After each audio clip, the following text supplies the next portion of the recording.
Votre vraie voix, c'est celle qui reste quand toutes les autres se taisent. C'est celle qui, dans le silence, on y revient toujours, dit simplement « Voilà qui je suis quand je ne joue pas un rôle ». Mais pour entendre cette voix-là, pour accéder à ce silence, il faut d'abord faire le ménage. C'est comme essayer d'entendre quelqu'un qui chuchote dans une boîte de nuit. Tant que le volume des autres voix est à fond, vous n'avez aucune chance. Alors avant de pouvoir accéder à votre vraie voix, il faut identifier les imposteurs, les débusquer un par un, comprendre leur origine. Et pour ça, vous pouvez faire un exercice simple. La prochaine fois qu'une pensée vous traverse, posez-vous cette simple question. Si je devais donner un visage à cette voix, qui apparaîtrait ?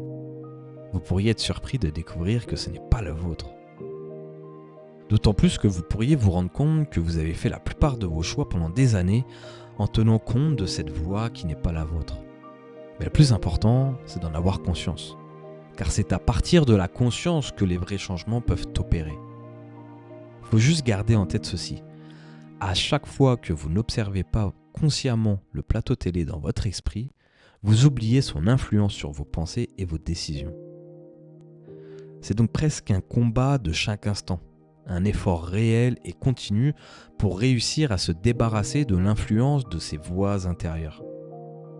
Comme je l'expliquais dans l'épisode précédent, on ne peut pas effacer des années d'un comportement d'un coup de baguette magique.